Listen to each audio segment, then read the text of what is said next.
Alkitab sudah sempurna loh. Jika ada orang atau oknum yang mengatakan bahwa Alkitab itu belum sempurna,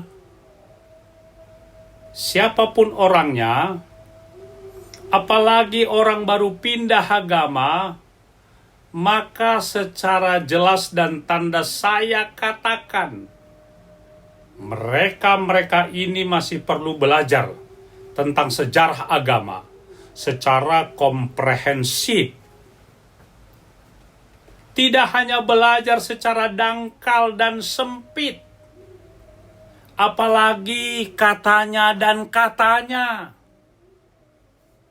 Belajar sedikit dari medsos, YouTube, baca buku-buku agama tanpa menyelidiki siapa penulisnya. Lalu terus ambil keputusan, pokoknya. Lalu main di YouTube, medsos, banyak followernya. Maaf, hanya untuk cari nafkah. Tampil dengan sombong dan angkuhnya. Seolah-olah dia paling hebat di dunia ini. Ini namanya sok tahu. Walaupun sebenarnya dia belum tahu apa-apa. Tentang identitasnya, dia tamatan ini. Dan itu selalu diperiksa, semua adalah hoaks, bohong. Yang paling aneh juga, aku sudah tahu kebohongannya, dia bohong, tetapi masih tetap diundang. Siapa yang lebih bodoh? Dungu di situ. Silahkan jawab sendirilah. Padahal masih ada langit di atas langit. Mengatakan bahwa Alkitab itu belum sempurna, apalagi mengatakan bahwa Alkitab itu fiksi atau palsu. Anehnya, ketika dilaporkan, sanksi hukumnya begitu rendah. Hanya bulanan. Jika dibandingkan vonis yang lain yang iman yang lain, sanksinya sampai puluhan tahun loh. Apakah aparat penegak hukum sudah adil dalam keputusannya? Silakan tanya hati nuranimu. Jangan yang lain hanya untuk membela imannya sebagai apologet. Sanksi hukumnya begitu berat. Sementara yang lain dalam kasus yang sama, penistaan agama, itu disebut dalam ranah dakwah atau penginjilan. Tuhan kami hidup loh. Jangan permain-mainkan hukum itu. Jangan lebih takut kepada konstituen atau orang banyak daripada takut kepada konstitusi yang sudah kita sepakati bersama. Mari, saudara harus pertanggungjawabkan di hadirat Tuhan yang hidup, yang akan tampil nantinya sebagai hakim dunia dan akhirat. Isi Alkitab terdiri dari 26 kitab, PL 39 dan PB 27 kitab. Isinya saling melengkapi.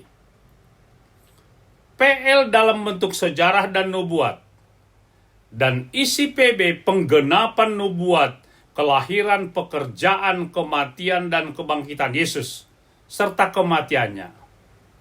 Lalu diakhiri dengan kitab Wahyu tentang apa yang terjadi pada masa yang akan datang.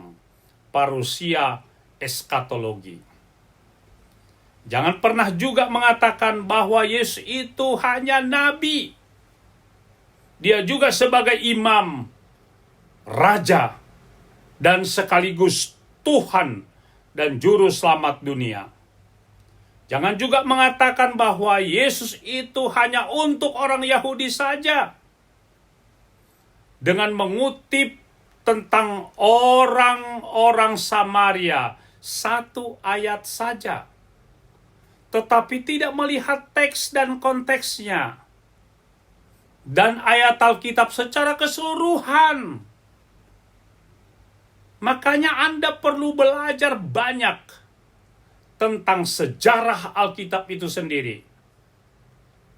Jangan hanya copot 1-2 teks Alkitab dan menafsirkannya sesukamu saja. Itu namanya tidak fair. Dan ilmumu tentang tafsir tidak ada sesuai dengan teks dan konteksnya.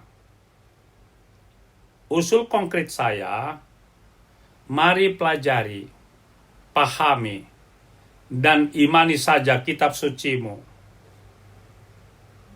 Isi kitab sucimu secara baik dan benar. Jangan pernah menista agama orang lain. Cukup banyak ayat-ayat Alkitab yang menyatakan bahwa Yesus itu adalah Tuhan, baik dari dirinya sendiri maupun dari murid-muridnya. Kali ini hanya beberapa ayat saja saya sampaikan. Yakni yang pertama, Matius 4 ayat 10. Maka berkatalah Yesus kepadanya, "Enyahlah iblis, sebab ada tertulis, engkau harus menyembah Tuhan Allahmu, dan hanya kepada Dia sajalah engkau berbakti." Yang kedua, Lukas 1 ayat 46 sampai 47. Lalu kata Maria, "Jiwaku memuliakan Tuhan, dan hatiku bergembira karena Allah juru selamatku," kata Maria. Yang ketiga, Yohanes 20 ayat 18 dan 28. Maria Magdalena pergi dan berkata kepada murid-murid, "Aku telah melihat Tuhan." Dan juga bahwa dia mengatakan hal-hal itu kepada Thomas, dan Thomas menjawab dia, "Ya Tuhanku dan Allahku." Yang keempat, Kisah 2 ayat 36. Jadi seluruh kaum Israel harus tahu dengan pasti bahwa Allah telah membuat Yesus yang kamu salibkan itu menjadi Tuhan dan Kristus. Yang kelima, Yohanes 13 ayat 13. Kamu menyebut aku guru dan Tuhan, dan katamu itu tepat, sebab memang akulah guru dan Tuhan. Jadi Yesus sendiri mengatakan, sembahlah Tuhan. Pengakuan muridnya juga mengatakan bahwa Yesus itu adalah Tuhan. Bahkan dikatakan Yesus Kristus dan Allahku. Harapan saya, setelah saya uraikan dalil teks Alkitab ini, tidak ada lagi yang menyanggah bahwa Yesus itu adalah Tuhan, Allah, dan Juru Selamat dunia. Bagi yang mau belajar tentang firman Tuhan, mari baca secara seksama, mulai dari PL sampai kepada PB. Maka imanmu akan bertumbuh dan berbuah di dalam terang kebenaran firman Tuhan. Roh Kudus akan menolong saudara untuk memahami dan mengimaninya. Salam cerdas dan berhikmat dari Bang Jahenos Saragi. Terima kasih, Tuhan Yesus memberkati. Amin.